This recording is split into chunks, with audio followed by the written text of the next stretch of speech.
à toutes, j'espère que vous allez bien, bienvenue sur ma chaîne YouTube. Aujourd'hui on se retrouve non pas pour parler de littérature mais bien de cinéma parce que je viens tout juste de terminer hier ma session d'examen qui a duré mais vraiment 1 mois et demi. Je sais pas comment c'est en France mais en Belgique les sessions d'examen durent vraiment une éternité.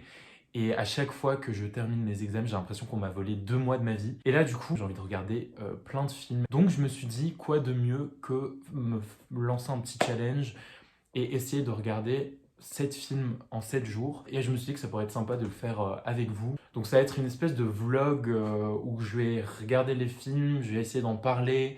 En même temps, je vais essayer de montrer un peu mon quotidien. Au sujet des films que j'aimerais voir cette semaine, donc je vais essayer d'aller au maximum en salle parce que ça m'a beaucoup manqué. Et puis je regarderai aussi sans doute des films chez moi. Mais pour vous donner un peu la DA de mon mood en ce moment, j'ai trop envie de regarder des films un peu introspectifs, un peu avec des personnages, des protagonistes qui se posent des questions existentielles, qui savent pas trop où ils en sont dans leur vie.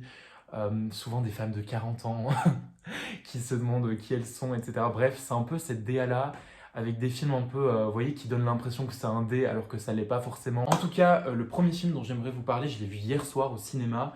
J'ai fini hier à 15h mon examen et à 17h, j'étais au ciné pour voir Hamnet, réalisé par Chloé Zhao. Alors Chloé Zhao, il faut savoir que c'est une réalisatrice que je connais pas vraiment, enfin que je connais un peu de loin. Je sais qu'elle a réalisé Nomadland et je crois qu'elle a gagné l'Oscar de la meilleure réalisation en 2021 pour ça. Nomadland, c'est un de ces films que j'ai envie de voir depuis des années mais que j'ai toujours pas pris le temps de voir. Vous voyez ces films qui sont dans nos watchlists Letterboxd depuis très longtemps et on attend un peu le bon moment pour les voir et finalement on les regarde jamais. Nomadland, c'est un peu ça pour moi. Et bizarrement, ça fait tellement longtemps que c'est dans ma watchlist que j'ai l'impression de l'avoir vu. Mais là, du coup, en 2025, elle revient avec Hamnet, qui n'est pas un film indé, évidemment, mais une grosse production. Et qui, voilà, c'est pas un film indé, mais ça donne un peu cette DA film d'auteur, quoi. Un film d'auteur avec gros budget, on n'est pas sur un blockbuster, on n'est pas sur un film d'action bien hollywoodien, pas du tout. On est quand même sur un film d'auteur, mais évidemment avec beaucoup de budget, puisqu'on a des acteurs de dingue. On a Paul Mescal, on a Jessie Buckley. Alors, qu'ai-je pensé du film? J'ai tout simplement adoré, je savais pas trop à quoi m'attendre parce que en fait je savais rien du film si ce n'est que ça allait parler de près ou de loin de Shakespeare. Mais pas du tout un biopic, on n'est pas du tout sur un film qui raconte la vie de Shakespeare. Bon, il y a ma batterie qui a lâché, mais du coup je disais que finalement c'était pas un film sur Shakespeare mais plus sur cette famille du XVIe siècle et que finalement les questions que ça posait c'était vraiment ça veut dire quoi faire famille et qu'est-ce que ça réclame de soins interpersonnels? Qu'est-ce que ça veut dire être frère et sœur? Ça veut dire quoi être maman et qu'est-ce qui se transmet? Quelle forme de sagesse peut se transmettre dans ces filiations? Qu'est-ce que ça veut dire être... quelle forme de rapport au monde on transmet à sa fille quand soi-même on a été fille d'une mère, etc., etc. Donc il y a plein de sujets qui sont soulevés. Mais voilà, le nœud du film, c'est vraiment cette question de la famille et comment on noue des formes de solidarité, d'alliance, voilà, d'encapacitation réciproque face à l'adversité, face aux épreuves de la vie. Qu'est-ce que ça réclame aussi d'engagement, d'être père, d'être frère, d'être mère, quelle forme de présence ça implique. Ça soulève plein de questions et vraiment, c'est un film déchirant. Enfin, moi, ça m'a déchiré le cœur. Voilà, des larmes furent coulées à bien des reprises durant la séance et je crois qu'on sort pas indifférent de la séance parce que ça parle de la famille, on est tous un peu touchés par ça et franchement, c'est quand même intense émotionnellement et surtout, mais la performance des acteurs et des actrices, mais surtout, mais Jess Buckley, mais donnez-lui un Oscar tout de suite. Enfin, sa performance est juste dingue. Et franchement, no shade, mais Paul Mescal, je sais qu'il a sa fanbase et tout, mais moi, il me fait... Enfin, là, dans le film, en tout cas, je ne l'ai pas trouvé hyper... son jeu n'était pas non plus hyper remarquable dans le film, je trouve. Enfin, comparé à Jess Buckley. Et même la performance des enfants et du petit garçon. Bref, rien que pour voir leur performance, il faut y aller. Et puis même la photographie du film, les images, les couleurs, les plans, comment la végétation est filmée. Bref, c'est trop trop beau à voir. Et puis même le rythme du film, il n'y a pas énormément d'action finalement. On est vraiment sur un film quand même lent, mais on s'ennuie à aucun moment. On est vraiment pris dans cette quotidienneté de la famille. Bref, donc je recommande vraiment le film, il vaut vraiment le coup. Donc foncez le voir.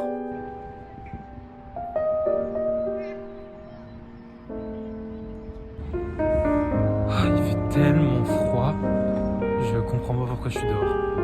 Je regrette d'être sorti.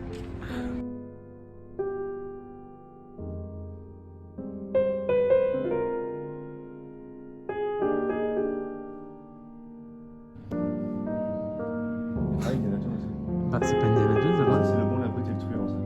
C'est littéralement écrit dessus. Oh merde, désolé.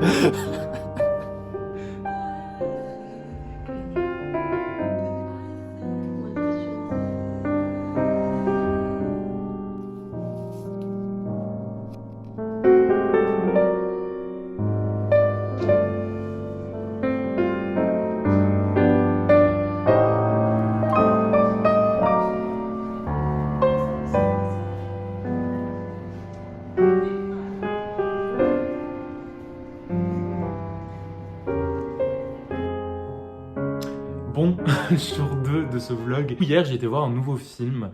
Ça s'appelle Sound of Falling. Et je crois que ça a été réalisé par Mascha Schlivitz, un truc comme ça. Et c'est un film allemand qui a eu le prix du jury au Festival de Cannes avec Sirat. Ils étaient tous les deux ex aequo.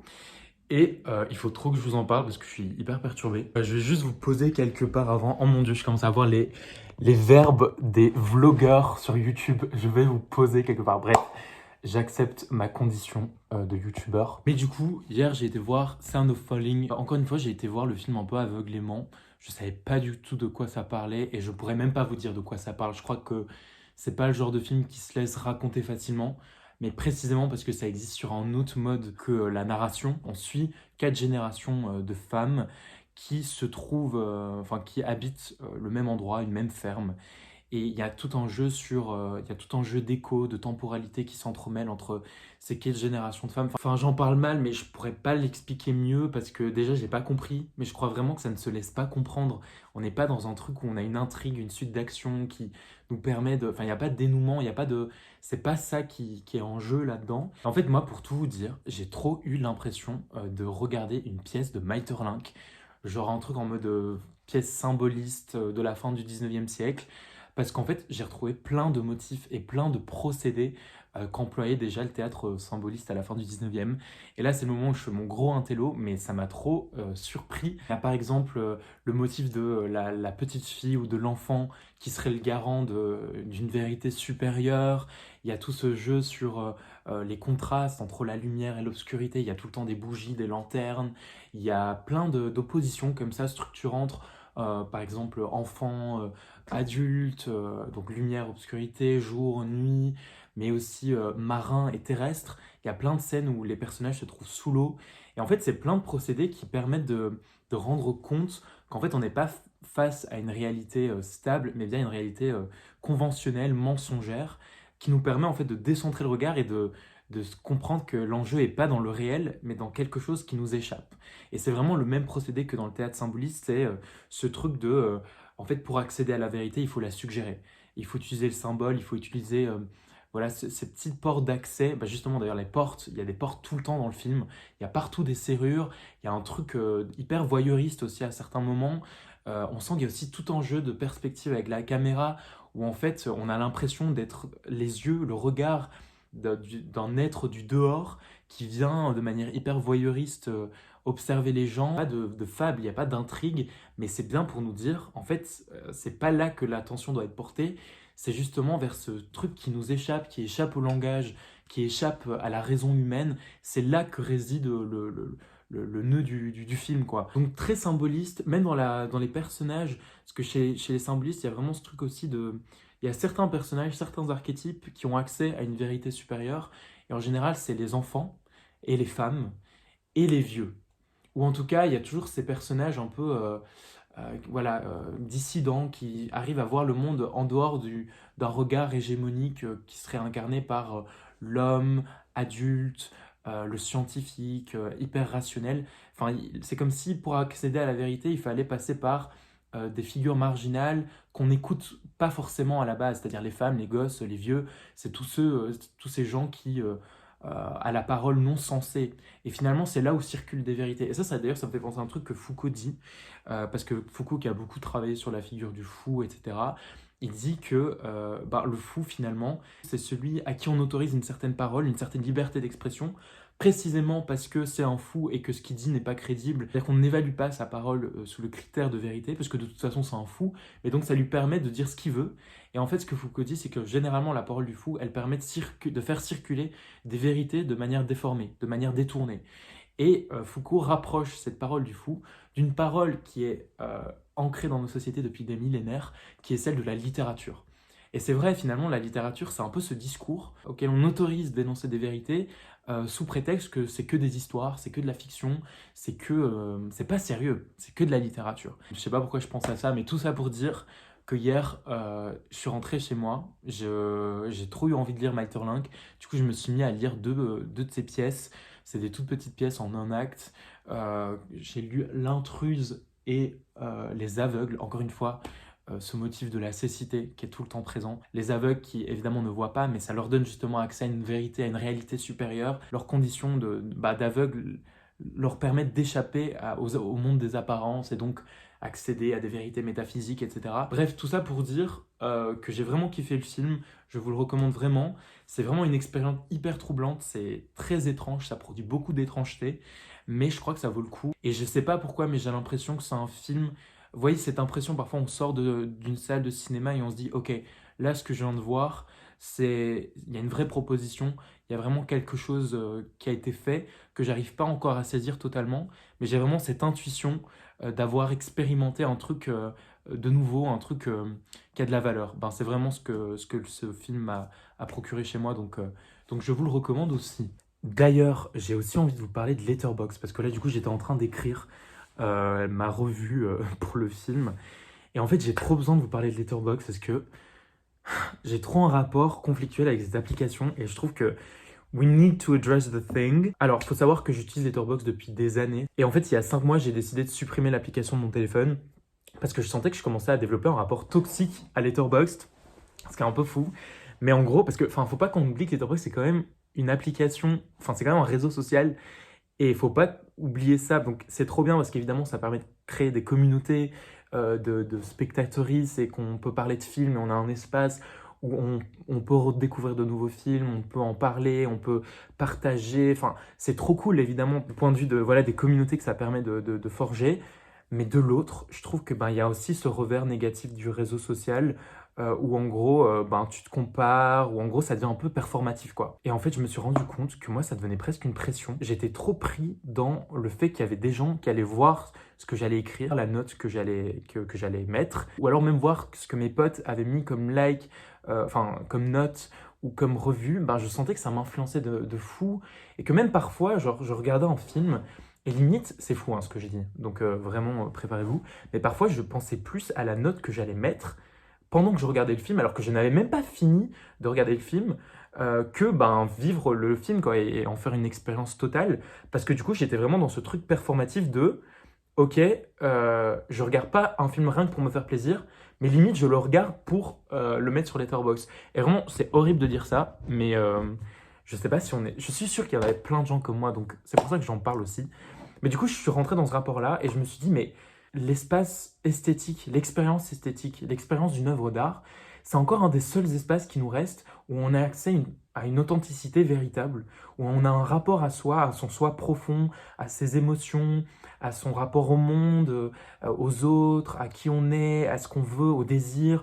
Bref, je trouve que c'est un des seuls espaces de notre vie terrestre, humaine, où on peut vraiment avoir ce rapport authentique à soi. Et le fait de me le mettre comme ça en scène sur une application, je trouve que ça empêche justement cette authenticité-là. Et moi, j'ai senti que c'était trop une pression en fait. Du coup, j'ai supprimé l'application et là, pendant 5 mois, je l'ai plus eu. Et là, fin d'année, il y a plein de gens, plein de gens, j'abuse. Il y a 2-3 personnes qui m'ont demandé c'était quoi mes films préférés de l'année 2025. Et en fait, j'ai pas su répondre parce que je me souvenais plus des films que j'avais vus. Donc c'était un peu nul parce que Letterboxd, c'est aussi une manière de répertorier les films que tu as vus et de faire des listes. Et donc ça te permet aussi d'avoir un regard rétrospectif sur ce que tu as consommé cinématographiquement sur l'année. Et du coup, il me manquait un peu cette fonction-là. Et donc, ce que j'ai décidé de faire, c'est de ne pas remettre l'application sur mon téléphone, mais d'y aller sur mon ordinateur. Parce que je trouve que l'ordinateur, il y a quand même une distance critique qu'il n'y a pas sur le téléphone où tu es un peu. Enfin, tu sais plus trop où ton téléphone commence et où toi tu termines tellement c'est devenu un peu notre prolongement. Avoir un ordinateur, le fait d'écrire, il y a quand même ce truc de.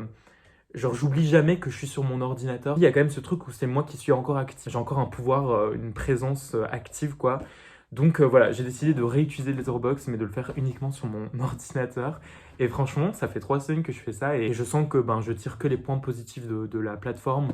Donc bref, si, je sais pas si vous, ça vous est arrivé.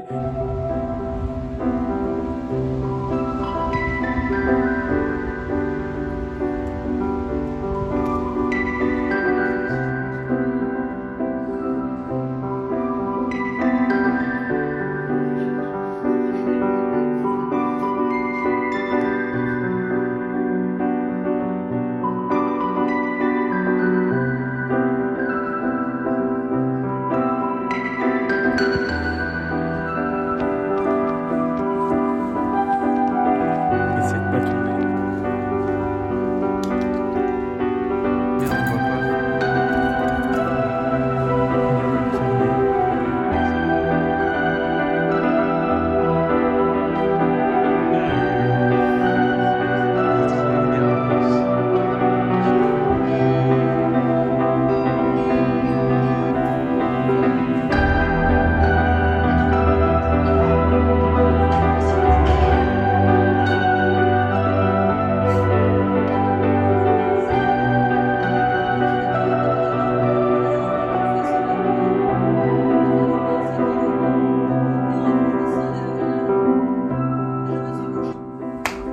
Bon, guys, je me rends compte que je vous ai pas encore parlé depuis hier. J'ai été voir un film qui s'appelle Ma Frère. Je vous avoue que j'ai pas grand chose à en dire, si ce n'est qu'à la base, je suis allé le voir parce qu'il y avait Amel Bent qui jouait dedans.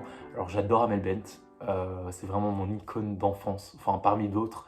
Mais du coup, je sais pas, quand j'ai vu qu'elle était à l'affiche, je me suis dit, on va aller le voir. Et du coup, ça m'a fait trop plaisir de la voir à l'écran, mais de manière générale, le film était plutôt cool. Je vais pas trop en parler parce que cette vidéo est un peu longue, mais je vous le recommande si vous avez envie de passer un petit moment sympa. C'est un film qui est aussi touchant à certains moments. Parfois, dans l'écriture du scénario, c'est un peu stigmatisant dans les personnages, mais de manière générale, moi, ça m'a plu. C'était vraiment un chouette moment. Mais par contre, je filme là ce petit moment parce que hier soir, j'ai été réceptionner des affiches. Alors, je sais pas si vous avez remarqué, mais parfois, avant que le film commence, ben, je vous filme le ticket. Et souvent, il est mis le prix, à savoir 0 €. Alors, faut savoir que j'ai mes places gratuites parce que je bosse dans un ciné. Donc ça, c'est plutôt pratique pour aller voir des films. Je vous avoue que c'est genre vraiment le job de mes rêves. Ça va faire 3 ans que je bosse là. Et ben, c'est trop cool parce que ben, je suis bien payé et en plus, ben, j'ai ciné gratuit. Et en plus de ça, il y a un autre avantage qui est que j'ai accès aux affiches des films. Et je sais que je vais en faire des jaloux ici, donc je suis désolé pour vous. Mais du coup, il y a une liste et dès qu'il y a un film qui m'intéresse, ben, je peux mettre mon nom dessus. Et ben, une fois qu'on projette plus le film, ben, j'ai droit à récupérer l'affiche. Et la première, je suis trop content de la recevoir parce que c'est vraiment un de mes coups de cœur de l'année 2025. Ça fait clairement partie de mon top 3. Et ce film n'est d'autre que Arco! Donc je sais pas si vous avez vu ce film d'animation, mais les gars, faut trop qu'on en parle. Vraiment, ça a été un coup de cœur, mais absolu. En plus, l'affiche est trop jolie, hyper colorful. Alors si vous n'avez pas encore vu ce film, faut vraiment que vous fonciez. C'est un film du coup c'est un film d'animation français en plus, qui est déjà juste magnifique en termes d'animation, en termes d'image. Et en plus, les thèmes qui sont abordés sont trop importants et évidemment ils me tiennent trop à cœur puisqu'on est face à un film écologique. Alors on est placé dans un temps un peu dystopique, dans un futur qui nous est proche, où la Terre est complètement polluée, la technologie hyper avancée, les robots sont là dans la vie quotidienne, enfin bref. Je vais pas trop vous en parler, mais c'est un film voilà, d'amitié, c'est un film qui est hyper touchant, hyper sensible. Et c'est vraiment un film, quand je suis sorti de la salle, je me suis dit, ok, c'est exactement le genre de film dont on a besoin aujourd'hui. Et de manière générale, c'est vraiment le type d'histoire que notre temps réclame, quoi. Parce que souvent, je me pose cette question de c'est quoi, au fond, les histoires dont on a besoin aujourd'hui pour nous donner la force, le courage, les idées, d'agir de la bonne manière. Et là, pour le coup, c'était vraiment le cas, donc je recommande trop ce film. Et seconde affiche, alors celle-là, vraiment, je vais en faire des jaloux, mais c'est tellement drôle. Et l'affiche, faut que vous vous rendiez compte, elle est gigantesque. Ok, elle fait vraiment 12 mètres carrés. Bon, je sais pas, j'ai pas calculé, mais franchement, elle fait bien 8 mètres carrés, c'est énorme. C'est-à-dire que ça peut remplir l'un des murs de ma chambre. Et vous ne devinerez pas quelle affiche c'est. Vraiment, vous allez rigoler. Attention. Ah, Wicked. Attendez, je vous la montre mieux. Ça me fait trop rire, les gars, je suis désolé. Mais du coup, je vais vraiment avoir... Bon, je sais pas ce que je vais en faire. Ça, c'était vraiment pour le plaisir. Je crois que la seule taille d'affiche qui restait, c'était la plus grande. Et j'étais en mode, mais je peux pas passer à côté. Je sais pas trop ce que je vais en faire parce que bon, avoir la tête d'Ariana Grande et Cynthia Erivo dans ma chambre de manière aussi grande, voilà, je crois pas que j'en ai envie. Enfin, voilà les avantages de bosser dans un ciné. Ce soir, je crois que je vais regarder un petit film chez moi. Parce que là, jusqu'à présent, j'ai été que en salle cette semaine.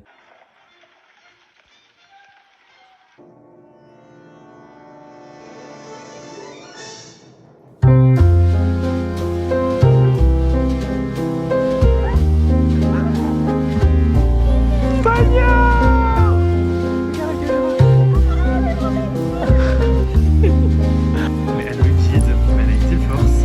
C'est elle qui te promène en fait. C'est elle qui me promène. Les prom dogs, genre, c'est pas mon chien, je suis son humain.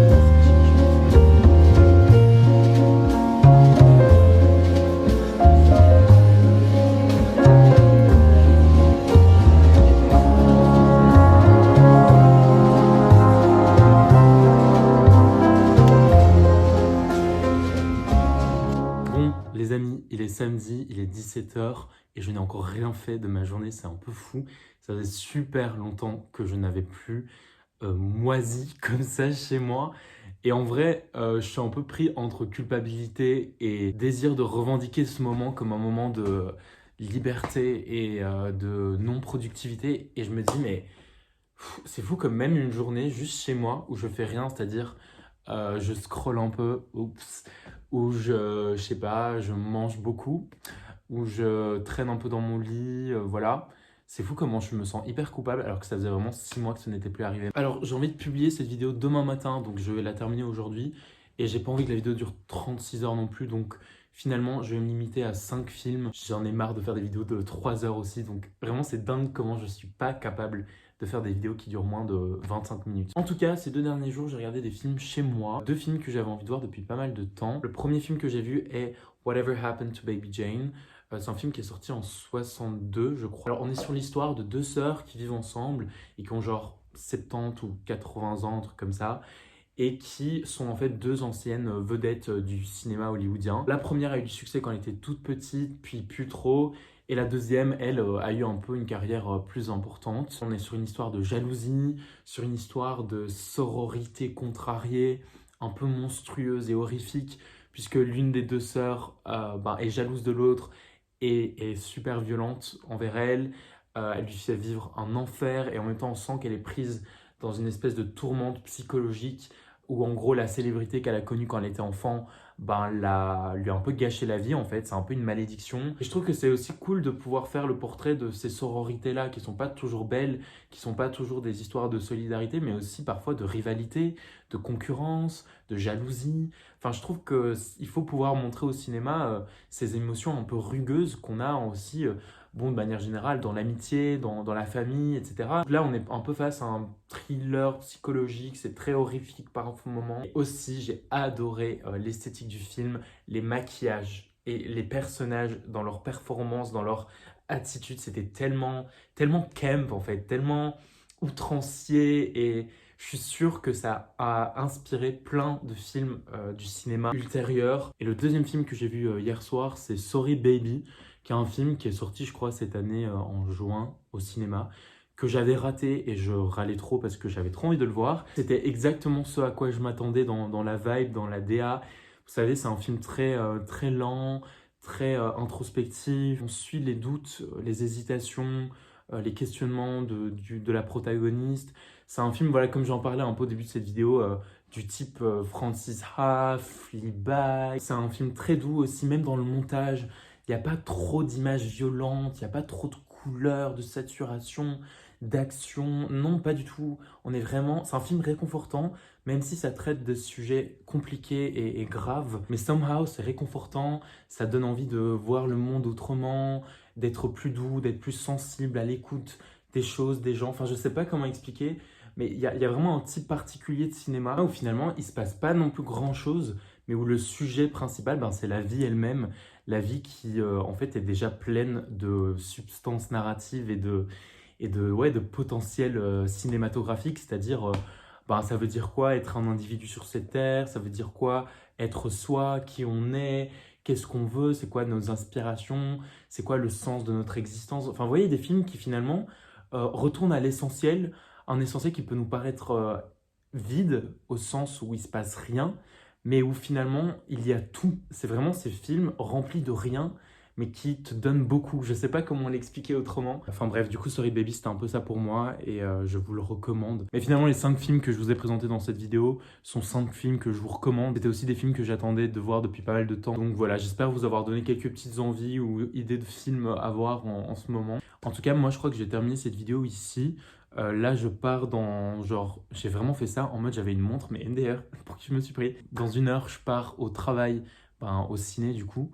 Et je m'étais dit que ça pouvait être sympa de terminer cette vidéo symboliquement là-bas. En tout cas, je vous remercie de m'avoir suivi pendant ces quelques jours dans mon quotidien.